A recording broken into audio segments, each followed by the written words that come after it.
Boa noite, estou gravando isso à noite. É, Meu nome é Flávio Braga, estudante de Teologia do Sesumar, na modalidade EAD.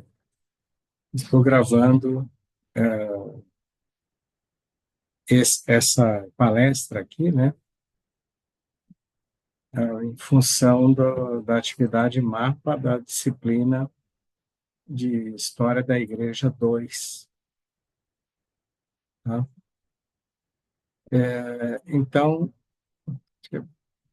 basicamente, é uma apresentação em que eu vou falar sobre a reforma, né? Ah, dar uma ideia do cenário inicial, né? A gente tem reforma aconteceu por volta do ano 1500 e a gente tinha uma situação da Europa controlada pela Igreja Católica, né? O Papa, por exemplo, era a pessoa que coroava os reis naquela época, né? A Igreja tinha muito poder, era dono de muitas terras e cobrava impostos, né, sobre essas terras. Além disso, a igreja tinha um problema de corrupção que era crônico e já vinha de muito tempo. E nesse contexto todo aparece a figura do monge, né, Martinho Lutero. Então ele estudou teologia, era professor, inclusive, e se preocupava com as questões teológicas, ficou bastante revoltado, né, com algumas práticas da Igreja Católica daquela época. Por exemplo, a igreja vendia indulgências.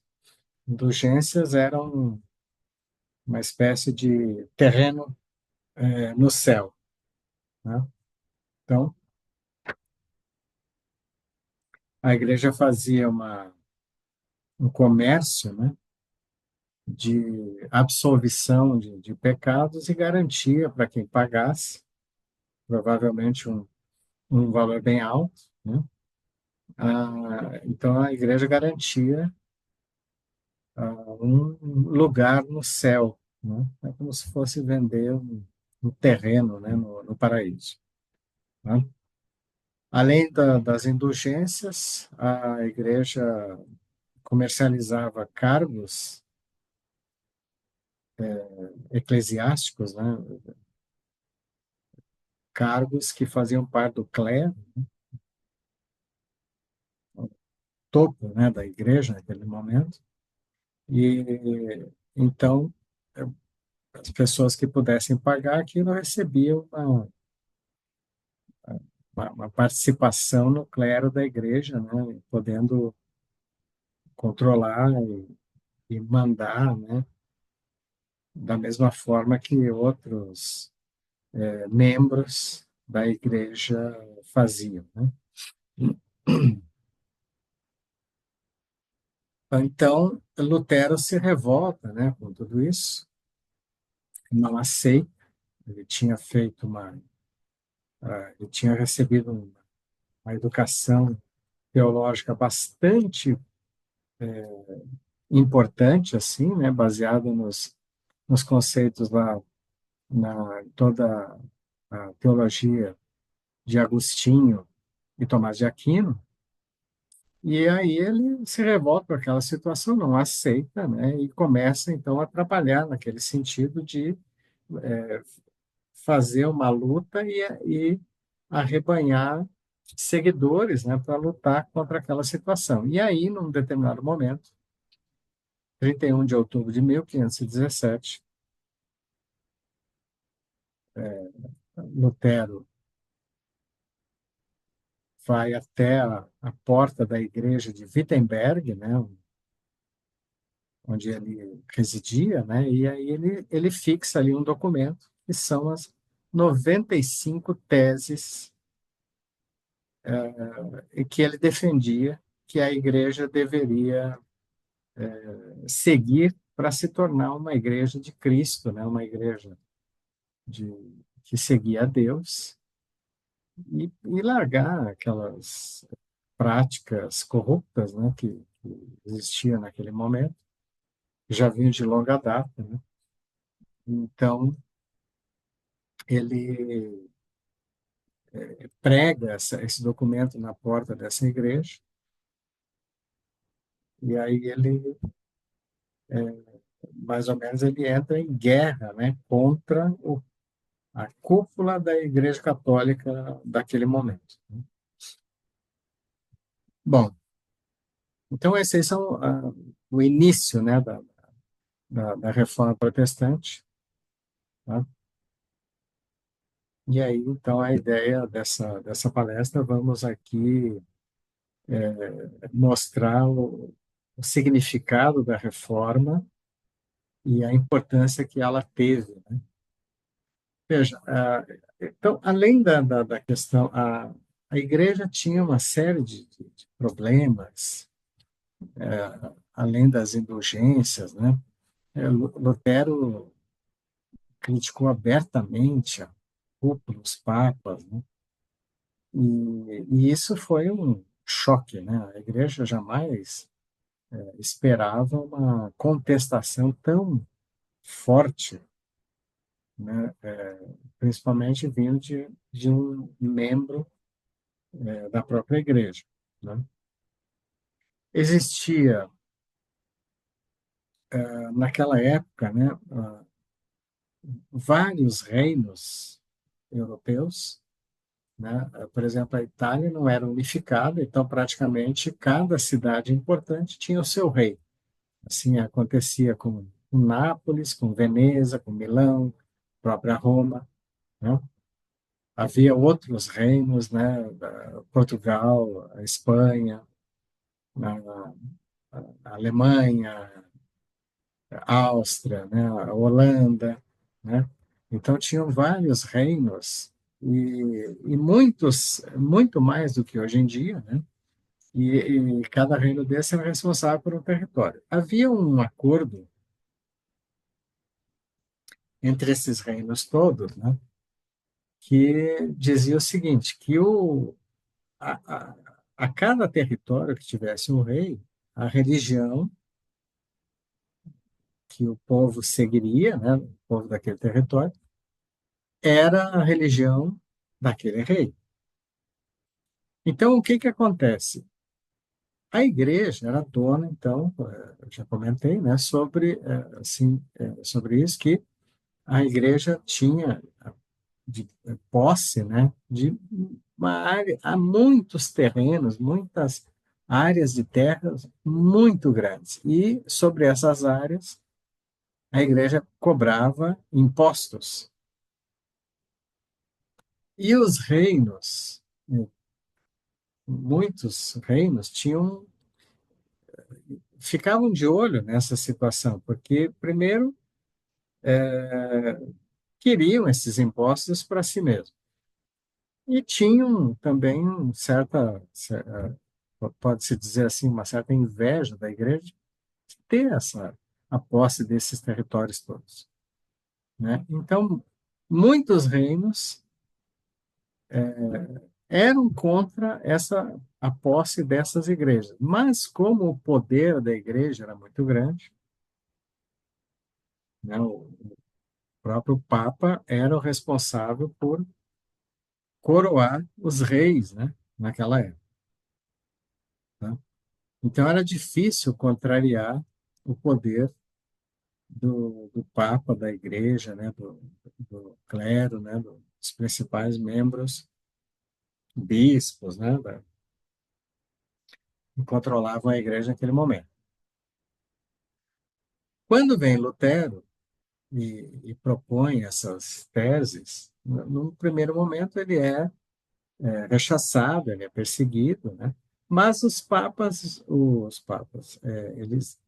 os reis daquela época percebem que aquilo era uma possibilidade de fugir do controle da igreja, né? O descontentamento, em função do domínio da igreja era geral, né? Inclusive o povo não gostava muito. Por exemplo, a missa era de poucos, para poucos frequentadores. A missa era em latim.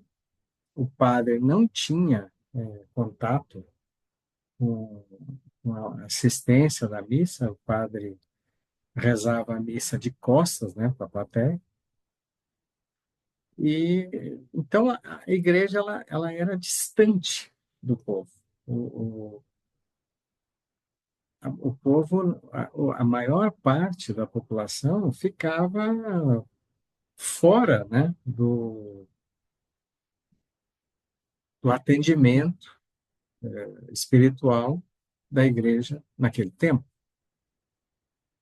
Então, isso aí facilitou, né? Quando vem Lutero, Lutero traz novas ideias, né? E aí ele introduz, então, uma série de novidades ali que foram muito bem aceitas, né, pelos governantes daquela época, e justamente por causa do que eles tinham ideias contrárias, né, ao poder da igreja naquele momento, né? Então, a reação da igreja, é óbvia, né? Então, quando ela é atacada, ela causa uma reação, provoca, né? Uma reação, e no primeiro momento o Lutero é advertido, e como ele não se retrata, né? Ele foi chamado, né, para uma espécie de julgamento.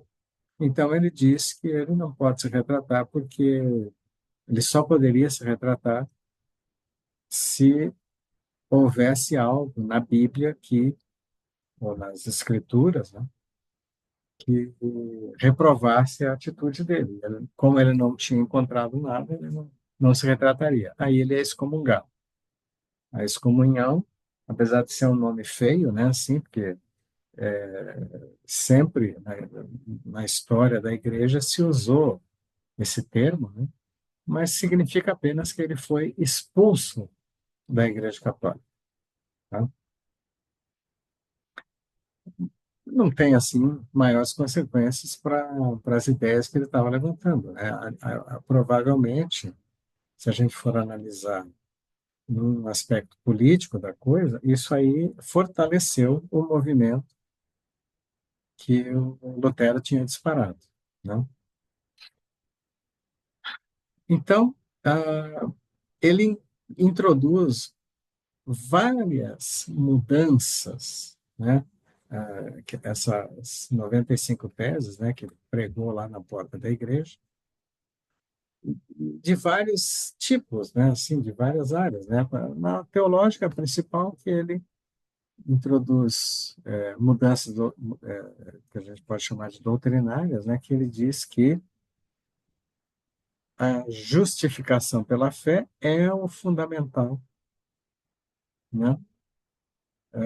Que as pessoas devem seguir, né? Ele verificou isso na pregação de Paulo, no livro de Romanos, e Paulo diz ali que o justo viverá pela fé. Então, ele entende que isso significa que a fé é a única base para a vida do crente, né? É a única coisa que tem. Ó. A salvação só pode ocorrer pela fé. Não há outra forma, né, de salvação a não ser pela fé. A Escritura, segundo Lutero, e até os seguidores que vieram em seguida, né, como Calvino, a Escritura é a autoridade máxima, quer dizer, o que está escrito é o que vai na, na Bíblia, né, no texto sagrado. E, além disso, ele então introduz também o sacerdócio universal dos crentes, em que as pessoas podem não mais depender da igreja, mas quando a pessoa tem fé, ela pode também transmitir isso, né, a mensagem, né, para outras pessoas e aí levar outros não crentes à salvação, né? Houve reis que adotaram essas propostas de Lutero, de Calvino, né? E isso introduziu mudanças no sistema político europeu daquele momento, né? E, inclusive, isso aí levou, com o tempo, ao surgimento de novas nações, né? E também a uma maior liberdade religiosa.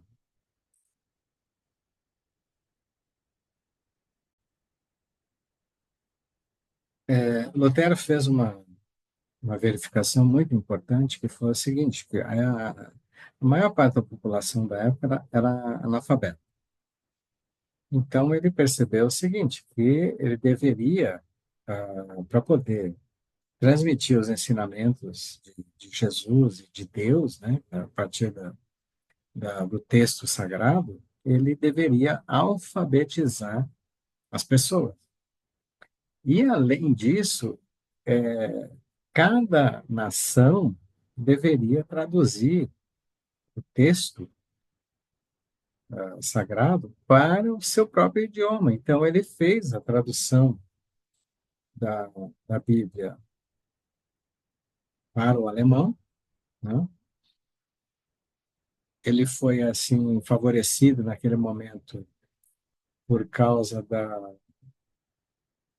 invenção da imprensa por Gutenberg. Então, foi possível, além de, depois que ele traduziu a Bíblia, imprimir essa Bíblia em alemão, né? Ao mesmo tempo, então, ele criou escolas, né, que faziam a alfabetização das pessoas, né, as pessoas simples, comuns, camponeses, né, ou aquelas que tinham algum, é, algum que tinham um ofício, né, como sapateiros, costureiros, né, enfim, e que pessoas simples do povo, né, que não tinham conhecimento, não sabiam ler, né, não havia textos escritos, né, que pudessem ser lidos, né, e na questão da Bíblia em si, o que havia eram textos copiados à mão pelos monges, né? E esses textos eram caros, né?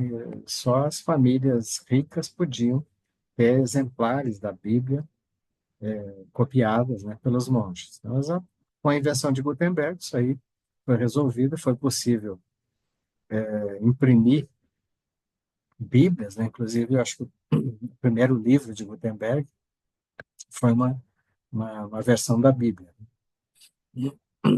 Tá? Ah, depois, além dessa situação, houve, claro, reações, né, dos sistemas de poder da época, né? Então, havia, como eu comentei antes, um conceito que era que a população de um reino seguiria a igreja do governante. Isso foi uma ideia acordada entre os diversos reinos europeus, porque no momento em que foi decidido isso, a grande maioria dos reinos eram católicos. Não havia outra forma de concorrência para o poder da Igreja Católica. Mas, com o advento de Lutero, Calvino, né, e outros reformistas, o que acontece? houve reis, né, que adotaram essa ideia, né, dos reformistas, né, que no final das contas se tornou uma nova igreja. Não era exatamente a intenção de Lutero, né, ele separar esse movimento da Igreja Católica. Ele queria que a igreja fosse transformada, mas como houve uma resistência muito forte, terminou havendo então essa separação, né? Na Inglaterra havia o movimento anglicano, foi até por uma questão egoísta lá de Henrique VIII, né, que ele queria divórcio da sua esposa, né, e o Papa não permitiu, então ele separou a igreja inglesa da igreja de Roma e criou então o anglicanismo, né, que de certa forma é um tipo de movimento reformista. Ah, e vem então Lutero, a partir dele surge a igreja luterana, né? Também veio Calvino, Zwingler, né? A partir deles vem a igreja, surgem movimentos derivados daquilo ali, né? Que ideias, havia uma diferença entre Calvino e Lutero, tá? Ah, e esses movimentos se tornaram igrejas separadas da igreja romana. E aí, muitos reis adotam essas igrejas que nasceram, né, naquele momento. E aí, então, seguindo aquela ideia, eles queriam que a população, controlada, né, pelos seus reinos, adotasse a religião que o rei havia adotado naquele momento. Daí, houve reuniões nesse sentido entre os reinos, né, europeus, e essas pessoas, esses reinos, né, eram minoria, então foi revogada aquela decisão anterior, né? Agora, não mais as populações seguiriam a religião do rei.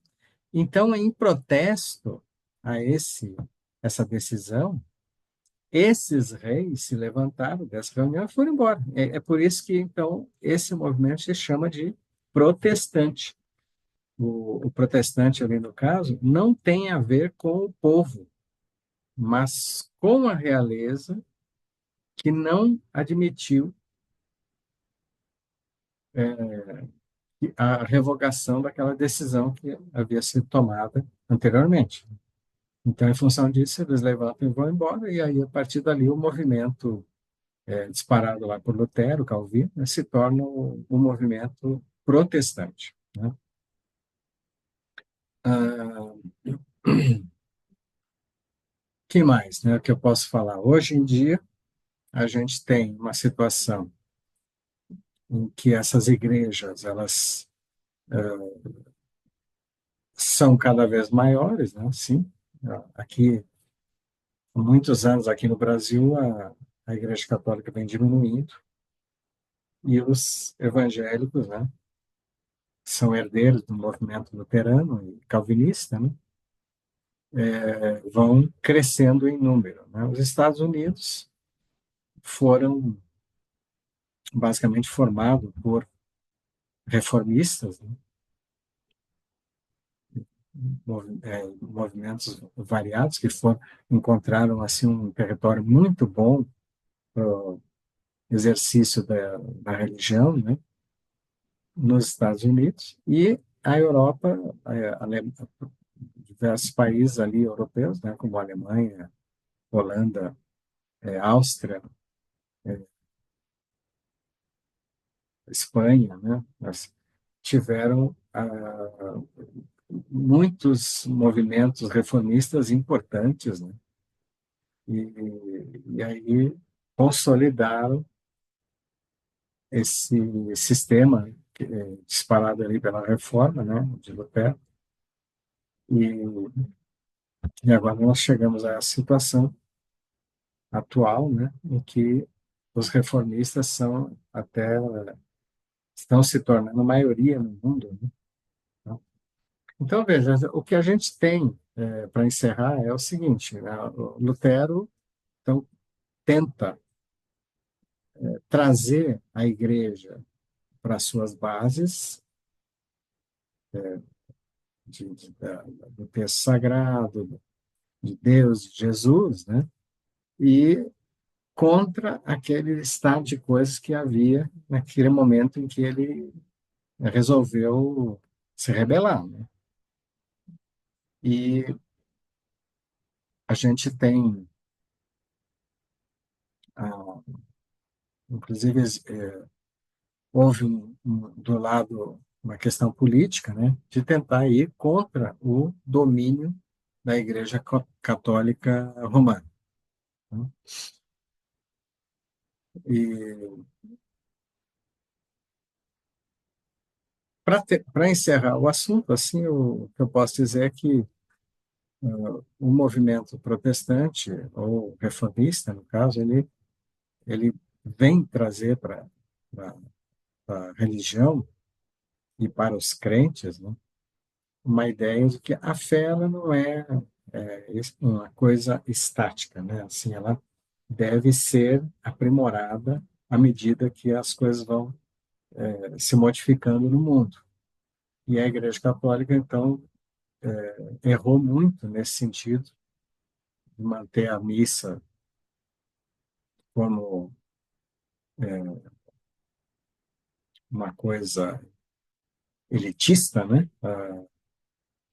Em latim, o padre não dava atenção para a população, só quem frequentava aquelas missas eram